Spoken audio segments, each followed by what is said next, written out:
Order reserved on bell plea of lava MD, MD मतलब managing director, इन PMLA case.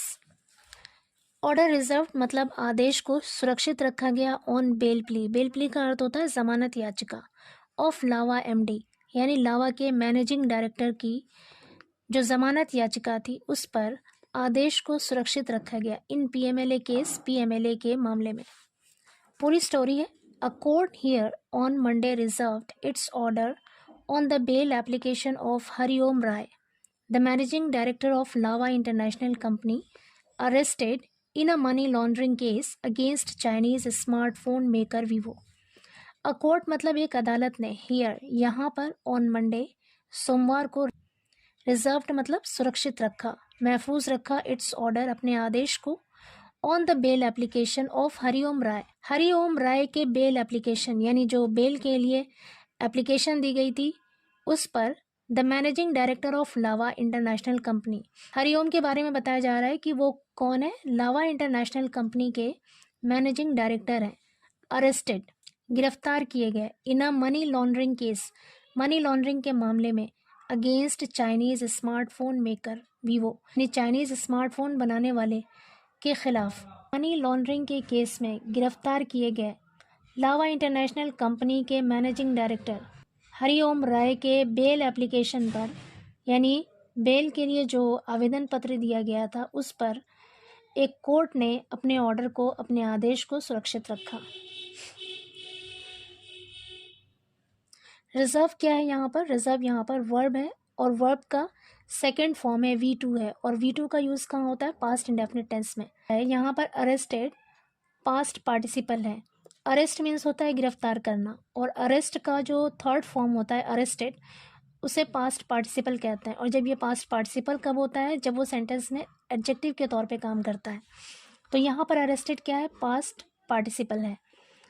Next है additional session जज Kiran Gupta reserve the order for January 12 after hearing the argument of counsels appearing for the accused and the enforcement directorate ED। Additional session जज किरण गुप्ता ने reserve सुरक्षित रखा the order आदेश को for January 12 जनवरी तक के लिए after hearing the arguments of the counsels. As a known counsel का दो मतलब होता है। एक तो इसका मतलब है जब फॉर्मली कोई सलाह दिया जाए, मशवरा दिया जाए उसे कहते हैं, और एक इसका मतलब होता है जो केस का संचालन करने वाले वकील होते हैं उसे कहते हैं काउंसिल। आर्ग्यूमेंट का मतलब है यहाँ पर दलील। तो कह रहे हैं वकीलों की दलील की सुनवाई के बाद। हियरिंग क्या है यहाँ पर? हियरिंग यहाँ पर जेरेंड है। एज अ वर्ब हियर का आईएनजी फॉर्म नहीं होता, लेकिन एज अ जेरेंड इसका आईएनजी फॉर्म होता है। और किसी वर्ड में हम आईएनजी लगाते हैं तो वो जेरेंड बन जाता है और जेरेंड क्या होता है? नाउन होता है। तो आफ्टर यहाँ पे क्या है? प्रपोजिशन है और प्रपोजिशन अपने आगे ऑब्जेक्ट लेता है और किसी भी वर्ड का सब्जेक्ट या ऑब्जेक्ट बनने के लिए उसका नाउन या प्रोनाउन होना ज़रूरी है। तो हियरिंग क्या है? यहाँ पर नाउन है जेरेंड के रूप में और इसका मतलब है यहाँ पर सुनवाई। तो कह रहे हैं वकीलों की दलीलों की सुनवाई के बाद appearing for the accused and the enforcement directorate ED। यहाँ पर अपियरिंग क्या है? अपियरिंग का मतलब है यहाँ पर पेश होने वाले, फॉर द अक्यूज्ड आरोपी की तरफ से एंड द एनफोर्समेंट डायरेक्टरेट और ED की तरफ से यानी प्रवर्तन निदेशालय और आरोपी की तरफ से पेश होने वाले। तो यहाँ पर अपियरिंग क्या है? यहाँ पर अपियरिंग जेरेंड नहीं है, यहाँ पर अपियरिंग है प्रेजेंट पार्टिसिपल और प्रेजेंट पार्टिसिपल सेंटेंस में एडजेक्टिव की तरह काम करता है। अक्यूज्ड यानी आरोपी और एनफोर्समेंट डायरेक्टरेट की तरफ से पेश होने वाले वकीलों की दलील की सुनवाई के बाद एडिशनल सेशंस जज किरण गुप्ता ने ऑर्डर को यानी आदेश को 12 जनवरी तक के लिए सुरक्षित रखा। आगे कह रहे हैं senior advocate Vikram Chaudhary and advocate Nitesh Rana appearing for Rai told the court. Senior advocate यानी वरिष्ठ अधिवक्ता यानी वरिष्ठ वकील विक्रम चौधरी एंड एडवोकेट नितेश राणा और जो वकील नितेश राणा है अपियरिंग फॉर राय, राय की तरफ से पेश होने वाले। अपियरिंग फॉर का मतलब है यहाँ पर पेश होने वाले, अपियरिंग फॉर राय का मतलब है राय की तरफ से पेश होने वाले। राय कौन है? हरिओम राय की बात हो रही है जो लावा इंटरनेशनल कंपनी के मैनेजिंग डायरेक्टर हैं, उनकी बात हो रही है। तो कह रहे राय की तरफ से पेश होने वाले वकील नितेश राणा और सीनियर एडवोकेट विक्रम चौधरी ने टोल्ड द कोर्ट को बताया दैट कि he has several medical elements. He has उनके पास हैज़ क्या बता रहा है यहाँ पर, पोजीशन बता रहा है। ही हैज़ उसे है सेवरल मेडिकल एलिमेंट्स मतलब चिकित्सीय बीमारी, यानी ऐसी बीमारियां जिसका इलाज ज़रूरी है। एलिमेंट्स क्या है यहाँ पर, नाउन है। He has several medical elements यानी उसे कई, सेवरल मतलब कई, मेडिकल एलिमेंट्स हैं यानी बीमारियां हैं। एंड ड्यू टू दीज और इसके कारण, ड्यू टू क्या है यहाँ पर, ड्यू टू प्रपोजिशन है और दीज किसके लिए आया, दीज इसके लिए आया, एलिमेंट्स के लिए, यानी एलिमेंट्स का प्रोनाउन क्या है यहाँ पर, दीज। ड्यू टू दिस और इसके कारण, keeping him in jail might be disastrous. Keeping him यानी उसे रखना, इन जेल जेल में, माइट बी डिजास्ट्रस, डिजास्ट्रस का मतलब होता है विनाशकारी, खतरनाक। माइट बी डिजास्ट्रस खतरनाक हो सकता है या फिर विनाशकारी हो सकता है, यानी उसके लिए नुकसानदेह हो सकता है। अगेन यहाँ पर कीपिंग क्या है, कीपिंग जेरेंड है और जब भी किसी वर्ब को हम सब्जेक्ट बनाते हैं तो उसे नाउन बनाना होता है और जेरेंड क्या है, नाउन होता है।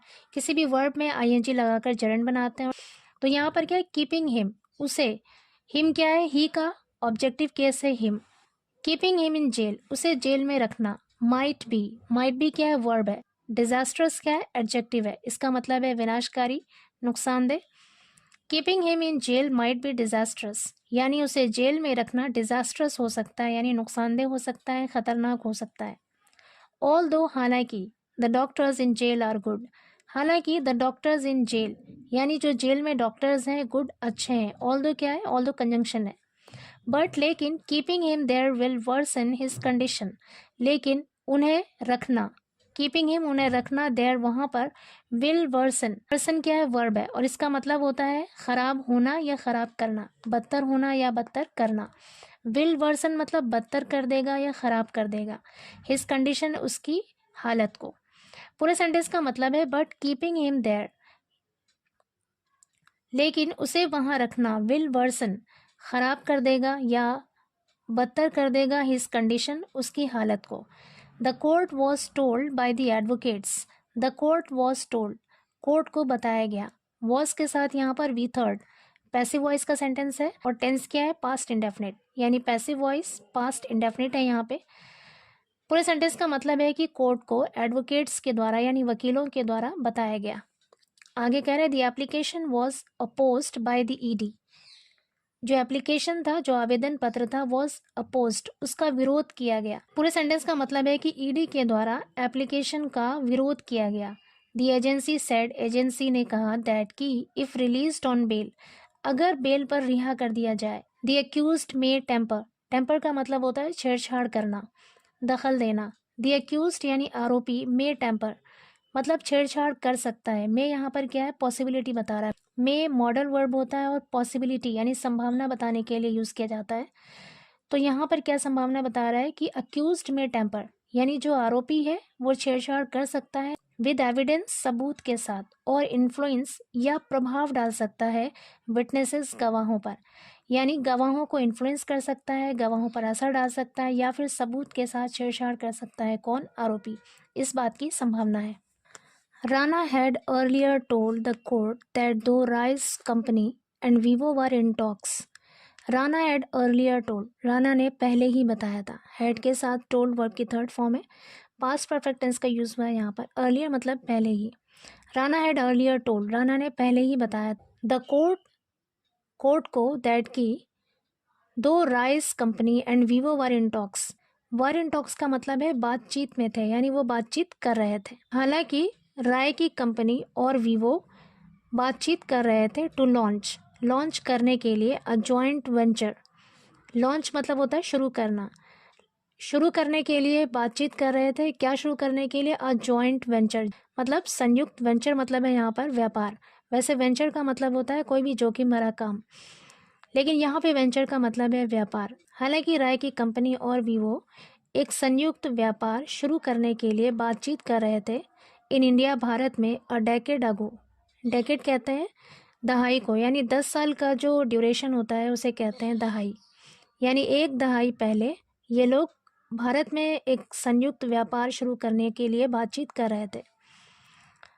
ही had nothing to do with the Chinese firm और its representatives since 2014। He had nothing to do, उसका कोई लेना देना नहीं था। नथिंग टू डू विद का मतलब होता है कोई लेना देना ना होना। He had nothing to do with, उसका कोई लेना देना नहीं था द चाइनीज फर्म से और इट्स रिप्रेजेंटेटिव सिंस 2014, 2014 से।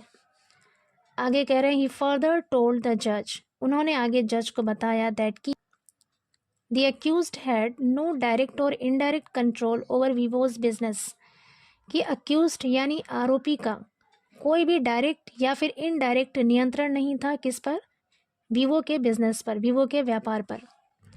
आगे कह रहे हैं Rai has been arrested with a few others under the provisions of the prevention of money laundering act. Rai has been arrested, Rai को गिरफ्तार कर लिया गया। अगेन यहाँ पर क्या है, हैज़ के साथ बीन और बीन के बाद V3 यानी वर्ब की थर्ड फॉर्म है, यानी पैसिव वॉइस प्रेजेंट परफेक्ट है यहाँ पे। विद अ फ्यू अदर्स, दूसरे कुछ लोगों के साथ, यानी राय को दूसरे कुछ लोगों के साथ गिरफ्तार कर लिया गया under the provisions of the prevention of money laundering act, यानी प्रिवेंशन ऑफ मनी लॉन्ड्रिंग जो एक्ट है उसके प्रावधानों के तहत दूसरे कुछ लोगों के साथ राय को गिरफ्तार कर लिया गया है। The enforcement directorate has alleged, जो इन्फोर्समेंट डायरेक्टरेट यानी जो ईडी है, हैज़ अलेजेड, उसने आरोप लगाया है। अलेज का मतलब होता है आरोप लगाना, इल्ज़ाम लगाना।